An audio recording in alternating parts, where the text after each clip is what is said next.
안녕하세요. 한의사 강요육의 심통부리기입니다. 오늘은 예의 혹은 배려에 대해서 살펴볼까 합니다. 우리는 예의 바르고 상대에 대한 배려를 훌륭한 덕목의 하나로 평가합니다. 그래서 우리 아이들에게도 어른을 공경하고 타인을 배려하도록 훈육하게 됩니다. 그러나 이 같은 예의나 배려도 너무 지나치면 그런 도덕적 가치가 사람의 마음을 억압하고 병을 일으키기도 합니다. 사례부터 한번 바로 살펴보겠습니다. 30대 여성 K씨는 어느 날 거래처 고객을 만나고 집에 오던 지하철 안에서 갑자기 심장박동이 빨라지고 호흡곤란이 생겼다고 합니다. 응급실을 찾아서 심장이며 폐며 검사를 받았겠죠. 근데 아무런 이상이 없이 링거만 한 대 맞고 퇴원을 했다고 합니다. 그런데 비슷한 증상이 수시로 재발하는 통에 정신과를 찾게 됐고 공황장애 진단을 받게 됐습니다. 약물 치료도 받고는 처음과 같은 응급한 상황은 많이 줄었다고 합니다. 하지만 교통편을 이용하는데 심각한 두려움이 생겼습니다. 예전처럼 버스나 지하철을 이용하다가 공황장애가 또 찾아오면 큰일이다 싶어서 아예 피하게 된 거죠. 이분 직업이 프리랜서로 일하는 컨설턴트라고 합니다. 많은 사람을 만나고 상담을 해줘야 하는 일이죠. 그런데 이분 집은 경기도고 고객을 주로 만나는 장소는 서울입니다. 그런데 이제 또 공항 발작이 생길까 봐 서울을 못 가는 거죠. 이분 직업상 수없이 면접을 봐야 하는데 결국 업무 수행에도 차질이 생긴 거죠. 그래서 주로 전화로만 하거나 어쩔 수 없이 꼭 만나야 하는 사람들은 자신의 집 근처로 오게 해서 겨우 만나는 식으로 해결하고 있답니다.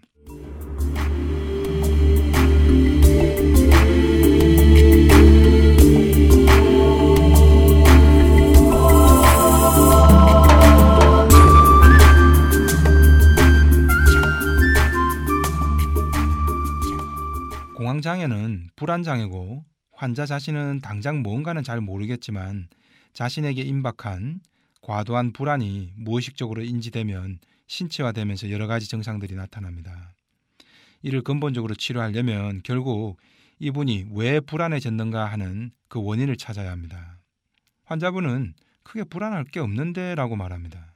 다만 공황장애 때문에 이처럼 업무에도 많은 지장을 받고 있다며 공황장애만 없으면 일을 잘할 수 있을 텐데 라고 말합니다. 그러나 이 말은 뒤집어서 해석할 필요가 있습니다. 결국 업무에서 겪는 무언가 불안 때문에 공황장애가 온 것일 가능성이 높은 거죠.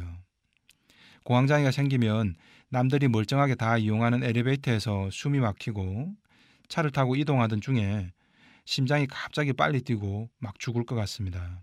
환자 자신도 주변 사람들도 이 장면만 딱 떼어놓고 보면 도저히 말이 안 되고 논리적으로 설명이 불가능해지는 병이죠. 그래서 공황장애 같은 병일수록 각자의 무의식 속에 담겨진 갈등을 조금 더 깊이 들어가 파악하고 이를 분석해내야 합니다.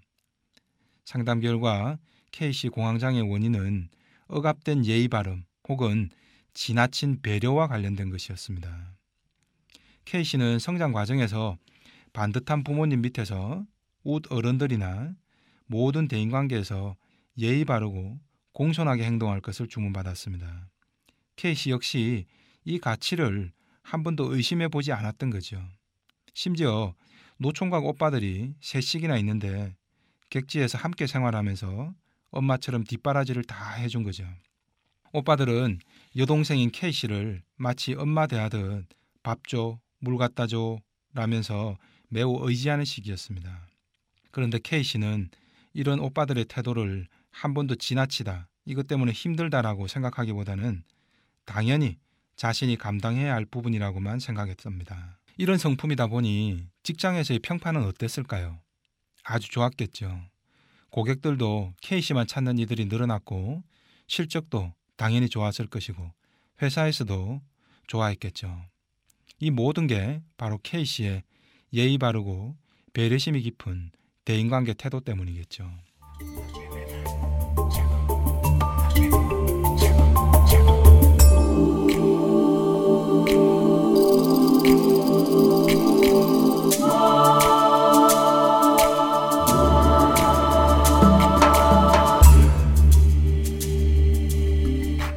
자, 그런데 주변에는 이렇게 천사 소리를 듣겠지만 그런 배려와 예의는 어디서 나오는 것일까요?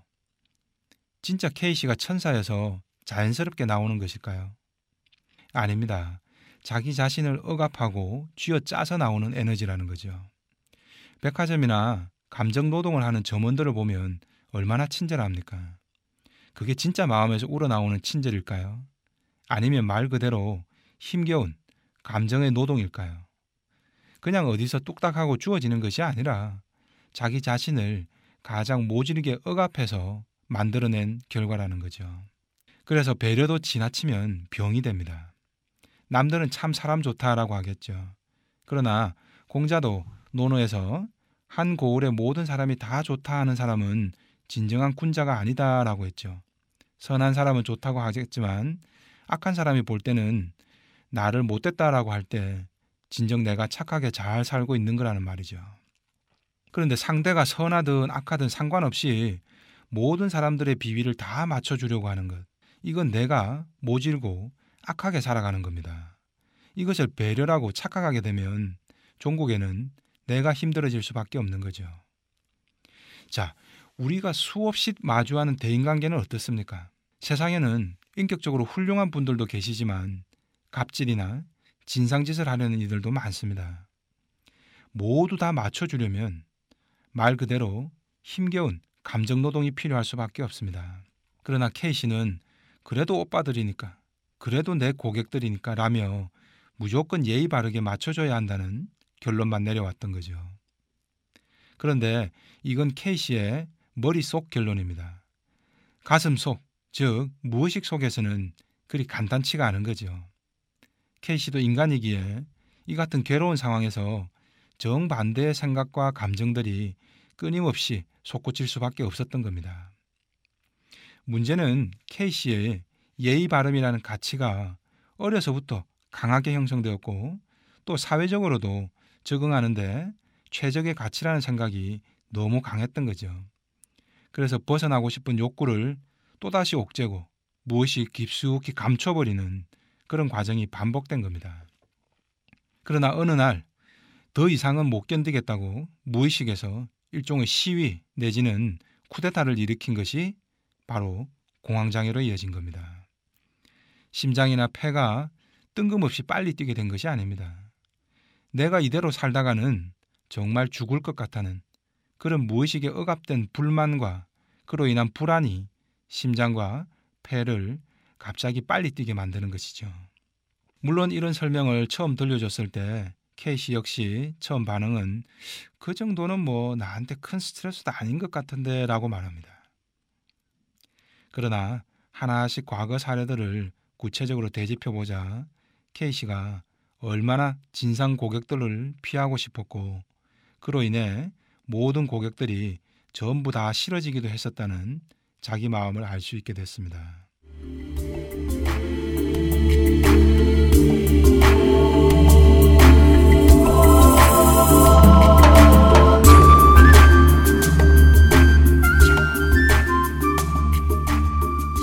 K씨의 공황장애 첫 발작 사례도 마찬가지입니다. 그날도 끊임없이 자신에게 배려와 인내를 요구하는 진상 고객을 만나고 난 뒤 귀갓길이었습니다. 이 사람을 계속 보자니 고통스럽고 그렇다고 안 보고 내치자니 직업적인 이윤에서도 마이너스가 됩니다. 무엇보다 자신의 내면에 확고하게 자리 잡은 예의 바름이란 수십 년을 함께해온 가치와 위반되는 것에 갈등이 유발됐던 거죠. 그래서 진상 고객이라도 적당히 거리를 두고 잘라내는 식은 매우 예의 없는 것이고 자신의 양심에 위배되는 것 같아 괴로웠던 겁니다. 이런 갈등 속에서 증상이 처음 나타난 것입니다. 이후에도 서울로 가는 상황에서 자주 반복됐던 건 역시 마찬가지 이유입니다. 이분에게 서울이란 한없이 감정노동을 요하는 고객들을 만나러 가는 곳이죠. 불안과 위기를 불러오는 상징적 대상이자 공간이었던 거죠. 그런 공간으로부터의 회피 심리가 결국 공황장애를 만들었던 겁니다. 당장에는 공황장애 때문에 서울을 가지 않아도 되는 거니까요. K씨 내면에서는 이미 오래전부터 차라리 이런 진상들로부터 도망칠까 말까를 끊임없이 고민해왔던 겁니다. 그러나 이를 예의 바름과 배려라는 가치로 억압해버림으로써 마치 자신의 내면에는 그런 갈등이 있는지조차 인식하지 못했던 것이죠. K씨의 경우에는 공황장애로 이어졌지만 이 같은 감정노동이 분노조절 장애나 충동조절 장애로 이어지는 분들도 있습니다. 이 같은 지나친 예의 바름이나 배려가 자신의 삶에서 지나친 억압으로 작용하는 경우죠. 자신의 진짜 내면 욕구나 감정을 제대로 표출하지 못하는 겁니다. 예의 바름이란 가치 속에 자신은 늘 좋은 사람으로 기억되고 싶고 말썽을 일으키기도 싫은 거죠. 언제나 예의 바른 인상을 모든 상대에게 남겨야 한다는 강박적 태도가 강한 겁니다. 그래서 자신의 진짜 감정은 속여버리거나 억압하는 사이에 내적 자아가 고통에 빠지는 겁니다.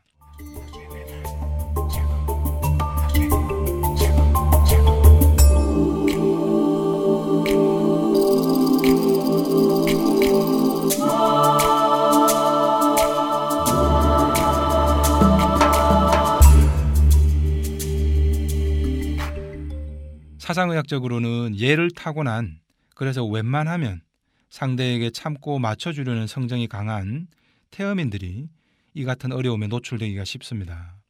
또 태어민이 아니더라도 성장 과정이나 훈육 과정에서 지나치게 예의와 상대에 대한 희생적인 태도를 강하게 주입받은 경우도 많죠. K씨의 모친 역시 가족에게 한없이 희생적인 분이라고 합니다. K씨에게 대인관계의 본보기로 자연스레 각인된 거죠. 자신은 어떠한 불만이 있어도 상대에게 그런 불만을 표출하기보다 속으로 사귀고 상대를 배려하는 삶이 옳은 것이라는 가치 기준인 거죠. 때로는 직접적으로, 때로는 간접적인 본보기를 통해 가정 내에서 계속 K씨의 뇌리에 각인되어 온 것입니다. 그래서 우리 자신은 어려서부터 늘 그런 모습을 당연한 것으로 보며 살아왔고 또 지금 현재도 나는 그렇게 살고 있기 때문에 그것이 지나치고 모진 것인 줄을 모르고 있는 경우가 허다합니다. 이런 분들에게 지금의 대인관계 대처 방식이 너무 자신에게는 가혹한 것이다 라고 설명해주면 처음에는 대부분 남들도 다 그런 것 아닌가 라고 말합니다. 그래서 공황장애처럼 뭔가 우리가 힘들어지고 갈등하는 것이 생기고 나서야 그제라도 그를 돌아볼 기회가 생기는 겁니다. 이런 질병들은 CT나 MRI로 내 심장이나 폐에 이상이 있는가를 알아보는 것도 필요하겠지만 지금까지 내가 살아온 방식, 내가 당연하다고 여겼던 그런 가치들에 있어서 모진 부분은 없었나부터 점검해 봐야 하는 겁니다. 나 스스로는 너무도 익숙하고 너무도 오랫동안 내 성장 환경에서 너무도 당연한 적응 방식이기 때문에 한 번도 제대로 의심을 해보지 않았던 가치들, 그런 나의 내적 가치들 속에 원인을 찾아봐야 하는 시기가 도래했다는 걸 의미하는 겁니다. 그래서 이분에게 공황장애는 어쩌면 당장은 고통스러운 질병이기도 하지만 이를 근본적으로 잘 치료받고 극복한다면 어쩌면 나머지 인생에서의 훌륭한 전환점이자 기회가 될 수 있는 것이죠. 우리가 원인을 모르게 아픈 곳이 잘 생긴다면 몸에서 원인을 찾는 노력도 해봐야겠지만 마음과 삶의 문제로도 접근을 해봐야 합니다. 친절하고 배려 잘하는 것이 무조건 당연한 것이 아니라 때로는 공황장애처럼 몸과 마음의 병을 일으키기도 하더라는 거죠. 그래서 K씨처럼 내가 살아온 가치체계에 대한 전반적인 고민과 성찰이 필요한 시기가 되었음을 알려주는 신호로 받아들여야 하는 거죠. 이상 한의사 강용혁의 심통부리기였습니다.